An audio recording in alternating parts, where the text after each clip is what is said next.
Hello viewers, இன்னைக்கு நம்ம பார்க்க போறது One Piece episode 1158 part 2.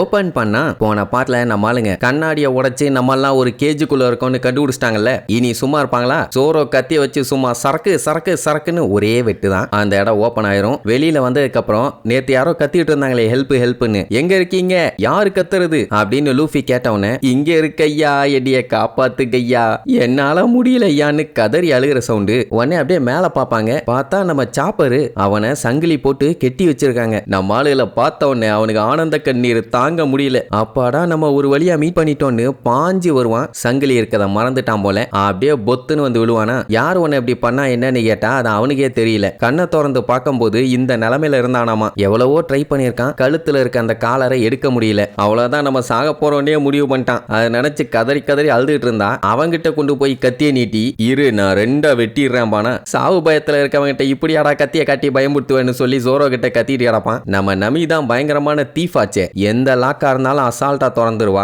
அதனால இதையும் கேஷுவலா கழட்டிடுவா. பாவம் சாப்பரு நமி மேல ஏறி உட்காந்துக்கிட்டு கதறி கதறி அழுவான், என்னைய காப்பாத்துன தெய்வமே அப்படின்னு. ஆனா அவ அதெல்லாம் ஓகே, நான் உன்னைய காப்பாத்திருக்கேன்ல, அப்ப நீ எனக்கு கடமைப்பட்டிருக்க. நெக்ஸ்ட் டைம் நான் கேட்கிற உதவியை நீ செய்யணும்பா. அட சண்டாளி, பிளான் பண்ணி ஹெல்ப் பண்ணிருக்காளேன்னு முழிப்பான். சரின்ட்டு அங்க இருக்க எல்லாத்தையும் சுத்தி முத்தி பார்த்தா தையல் மிஷின் வந்து ஜெயண்ட்டுங்க யூஸ் பண்ற அளவுக்கு நல்லா பெருசாவே இருக்குது. ஆனா தச்சிருக்க துணி எல்லாமே தம்மாக்குண்டு தான் இருக்குது. அப்படின்னா இவங்க எல்லாத்தையுமே ஒரு பொம்மை மாதிரி நினைச்சுதான் அவங்களுக்கு துணியை தச்சு மாட்டி விட்டுருக்காங்க. துணி எல்லாம் நல்லா வெரைட்டியா இருக்குமா. உசோப்புக்கு அதான் ஆச்சரியமா இருக்குது. அந்த டைம் நம்ம லூஃபி என்ன பண்ணுவான், கீழே இருக்கிற அந்த பிளாக்ஸுக்குள்ள குதிச்சு விளையாண்டுட்டு இருப்பானா. இவன் குதிச்ச சத்தம் கேட்டவொடனே அங்க ஏதோ ஒரு மான்ஸ்டர் ஒன்னு இருந்திருக்கும் போல அது எந்திரிச்சிரும். அது இவனுக்கு தெரியாம ஜாலியா விளையாண்டுட்டு இருப்பான். மொத்த ஐலாண்டையுமே இதை வச்சு தானே ரெடி பண்ணியிருக்காங்க. அண்ட் இவங்க அந்த ரேபிட்டை போட்டு தள்ளி அதை குக் பண்ணும்போது கொஞ்சம் பேடான ஸ்மெல் எல்லாம் வந்திருக்கும். ஏன்னா அங்க இருக்கிறது எல்லாமே பிளாஸ்டிக் ஆச்சே, அதுல கொஞ்சம் எரிஞ்சிருக்கு போல. அது மட்டும் இல்லாம இந்த இடமே நல்ல பெரிய இடம்னு காட்டுறதுக்காக சுத்தி மிரர் வச்சிருக்காங்கன்னு சஞ்சி சொல்லுவான். லூஃபி அதை கேட்டு இப்பதான் ஷாக்கே ஆவான். ஓ அதனாலதான் என்ன மாதிரியே ஒருத்தன் வந்து நீ இடிச்சானான்னு வேற கேட்பான். அதுக்கப்புறம்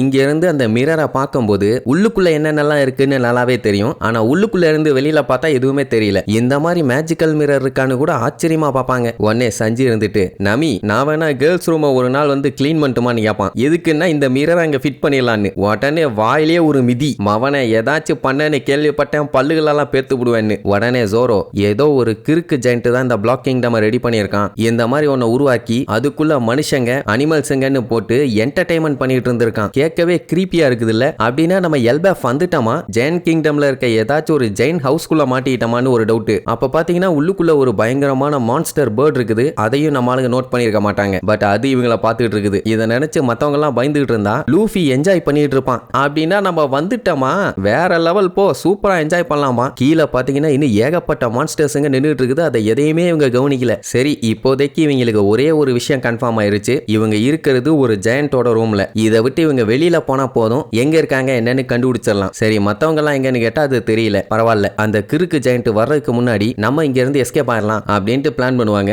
உசோப் என்ன சொல்லுவான், நம்ம பேசாம அந்த டவுனுக்கு போய் அங்க ஃபர்ஸ்ட் இன்ஃபர்மேஷனை கலெக்ட் பண்ணலாம்னு சொல்லிட்டு இருக்கும் போதுதான் இவ்வளவு நேரம் மறைஞ்சிட்டு இருந்த மான்ஸ்டர்ஸ் எல்லாம் ஒன்னு ஒன்னா வெளியில வரும். அந்த டைம் உசோப் யாரு கண்ணிலையும் எந்த ஜெயண்டோட கண்ணிலையும் நம்ம படக்கூடாது, எந்த பிரச்சனையிலையும் மாட்டாம நைஸா சைஸா எஸ்கேப் ஆயிடணும்னு சொல்லிட்டு திரும்புவான். பெரிய சைஸ்ல ஒரு பாம்பு ஒண்ணு பார்த்துட்டு நிற்கும். அவ்வளவுதான், என் வாய் நார வாய்டா, சொல்லி வாய முல்ல, ஒரு அண்டா வாய் பாம்பு வந்து நின்றுட்டு இருக்குதுன்னு கதறிட்டு இருப்பானுங்க. ஆல்ரெடி பீதியில இருக்கவங்களுக்கு இன்னும் பீதி ஆயிருச்சு. ஆனா லூஃபி அட்டாக் பண்ண ரெடியா நின்றுட்டு இருப்பான்னு வைங்க. சரி இது ஒண்ணுதான்னு நினைச்சிட்டு இருக்கும் போதே அங்க பெரிய பெரிய எலிங்கெல்லாம் இருக்கும். இவங்க டேபிள்ல இருக்காங்க. அது கீழே இருந்து பார்த்துட்டு மோப்பம் பிடிச்சு மேலே ஏறி வர ஆரம்பிச்சிருங்க. அடுத்து பாத்தீங்கன்னா ஒரு காக்கா, அதுவும் பெரிய சைஸ்ல இருக்குது. சோ அட் அ டைம்ல ஏகப்பட்ட மான்ஸ்டர்ஸ் கிட்ட மாட்டிட்டாங்க. இப்பதான் புரியுது இதுங்கள தான் அந்த சன்காட் டெம்பிளோட சோல்ஜர்ஸ்னு சொல்லி அந்த பைக்கர் சொல்லியிருக்கான். அந்த பக்கம் போகாதீங்க, போனவங்க யாரும் உயிரோட வரமாட்டாங்கன்னு வேற சொன்னால. இவ்வளவு பெருசுக்கு இருந்தா லபக்குன்னு முழுங்கிருமே, எப்படி உயிரோட வர முடியும். ஆனா அதெல்லாம் மத்தவங்களோட நிலைமை, நம்ம ஆளுங்க அப்படி இல்லையே. உசோப் என்ன சொல்லுவான், அதான் ஆல்ரெடி ஒரு பெரிய முயலையே வேட்டையாடி தின்றுக்கீங்கல்ல,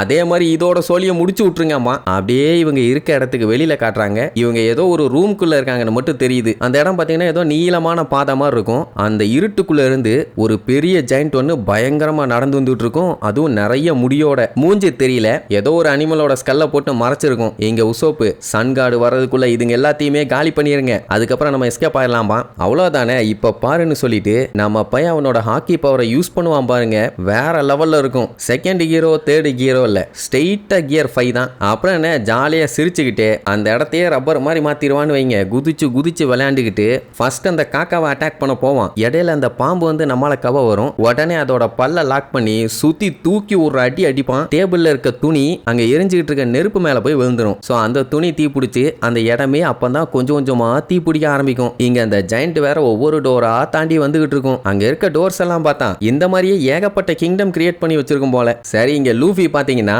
அந்த பாம்பு கிட்ட ஜாலியா விளையாண்டுகிட்டு இருக்கான். கொஞ்சம் விட்டா முழுங்கிரும், ஆனா சிக்கலாம் மாட்டான். வாய்க்கிட்ட போற மாதிரி போய் போய் எஸ்கேப் ஆயிட்டு இருப்பான். அதே நேரம் சஞ்சி கேஷுவலா சிகரெட் அடிச்சுட்டு இருப்பான். அந்த டைம் ஒரு எலி பாஞ்சு அவனை பிடிக்க வரும். ஒரே மிதி, அதுலயே எலி சளி ஆயிருச்சு. ஆனாலும் விடாம பறந்துகிட்டு இருக்க எலிக்கு பறந்து போய் இன்னொரு மிதி. இப்படி எல்லாத்துக்கூடயும் நம்மளுக்கு சண்டை போட்டு என்ஜாய் பண்ணிட்டு இருப்பானுங்க. அப்போ சாப்பரும் நமியும் மட்டும் வேற ஏதாச்சும் தேருமா இங்க இருந்து எப்படி எஸ்கேப் ஆகலான்னு அப்படியே செக் பண்ணிட்டு இருக்கும்போது நமி அங்க ஏதோ ஒரு இடத்த கண்டுபிடிப்பா. அங்க ஏதோ ட்ரெஷர் இருக்குன்னு அவளுக்கு ஒரு நம்பிக்கை. இங்க ஜோரோ பாத்தீங்கன்னா அந்த காக்காவை போட்டு பொளந்துட்டு இருப்பானா. அப்ப அந்த டேபிள்ல வச்சு அடிச்சதுல டேபிளே ரெண்டா உடஞ்சிருச்சு. அந்த டைம் முசோப் அங்க என்னத்தையோ பார்த்து பதறிட்டு இருப்பான். அப்ப கரெக்டா ஜெயண்ட் அந்த ரூமு கிட்ட வந்துருச்சு. அங்க இருந்து ஒரே புகையா வந்துகிட்டு இருக்கும். நல்லா தீ பிடிச்சி எரிஞ்சிட்டு இருக்கு போல. ஆத்தா அடின்னு சொல்லிட்டு அந்த ஜெயண்ட் ஓபன் பண்ணிட்டு வந்து பார்க்கும். இங்க நம்மளுங்க விளையாண்டுட்டு இருப்பானுங்க. டேபிள் அது இதுன்னு எல்லாம் உடஞ்சு விழுந்து கொழுந்து விட்டு எரிஞ்சுக்கிட்டு இருக்கும். அப்ப அந்த ஜெயண்ட்டை பார்த்துட்டு இதான் சன்காடான்னு முழிச்சிட்டு இருப்பானுங்க. அது என்னோட டெம்பிள்னு சொல்லி ஃபீல் பண்ணிட்டு இருக்கும். லூஃபி அதை எதையுமே நோட் பண்ணல. அவன் இன்னும் ஜாலியா பாம்பு கூட தான் விளையாண்டுட்டு இருக்கான். உடனே உசோப் தான் கூப்பிட்டு சொல்லுவான், சன்காடு வந்துருச்சு, நம்ம இங்க இருந்து சீக்கிரமா தப்பிக்கணும்னு.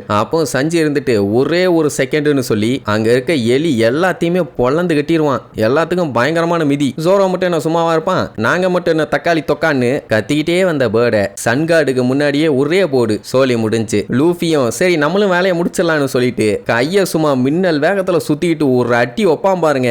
இவன் சுத்திக்கிட்டு இந்த பக்கம் குத்துன குத்து பாடிக்கு உள்ள போய் அந்த பக்கம் அவன் கை தெரியும். அவ்வளவுதான், அத்தனையும் சோலி முடிச்சாச்சு. இங்க நமி வேற சீரியஸா என்னத்தையும் எடுத்துட்டு இருப்பான். சாப்பர் நம்ம சீக்கிரம் போகணும்னு சொல்லி அவளை கூப்பிட்டு கிளம்பிடுவான். அதுக்கப்புறம் எல்லாம் அடிச்சு பிடிச்சி மறுபடியும் அந்த கேஜுக்குள்ளேயே போயிருவாங்கன்னு வைங்களேன். இதெல்லாம் பார்த்துட்டு இருந்த சன்காடுக்கு கொல்ல காண்டாயிரும். எவ்வளவு தைரியம் இருந்தா நீங்க இந்த மாதிரி பண்ணுவீங்க, உங்களை நான் மன்னிக்கவே மாட்டேன்னு கடுப்புல கத்திட்டு இருக்குமா. லூஃபி பார்த்துட்டு எப்பா அந்த ஜெயண்ட் நல்லா பெருசாவே இருக்குது சூப்பர்லன்னு சொல்லிட்டு உள்ள போயிட்டு இருக்கும்போது அந்த கேட்டை மறுபடியும் பார்ப்பாங்க. போச்சு மறுபடியும் சண்டை போடணும் போலன்னு பார்த்தா அது இவங்கள பார்த்த உடனே நடுங்க ஆரம்பிச்சிடும். மெயினா லூஃபியை பார்த்து அவன் வேற கையை நீளமா நீட்ட உடனே அது நின்ன இடத்துலயே போனாலும் போயிருக்கும்னு நினைக்கிறேன். ஆனா மண்டையில ஒரு போடு போட்டு அது மேலேயே ஏறி டிராவல் பண்ணி போயிட்டு இருப்பாங்க. நம்ம சாப்பரும் அனிமல் தானே, அது என்னென்னலாம் சொல்லுதுன்னு நம்ம ஆளுகிட்ட கேட்டு சொல்லுவான். இவ்வளவு நாளா ராஜாவா சுத்திட்டு இருந்ததை இப்படி அடிச்சு வேலை வாங்கின உடனே அது கடுப்பாயி உங்களை நான் மன்னிக்கவே மாட்டேன், டைம் கிடைச்சா பழி வாங்குவேன்னு சொல்லி தான் கூட்டு போவோம். அங்க நம்ம நமி என்னத்தையோ போய் எடுத்துட்டு இருந்தால, சரி அவளுக்கு கோல்டு அது இதுன்னு தானே பிடிக்கும் அப்படின்னு பார்த்தா அவ அங்க இருக்க புக் ஷெல்ஃப்ல இருந்து ஒரு மேப் ஒன்னு எடுத்திருப்பான். சூப்பர்ல, இதை வச்சு இவங்க எங்க போகணுமோ அங்க போயிடலாமே. எல்லாரும் பாராட்டி தள்ளிட்டு இருப்பாங்க.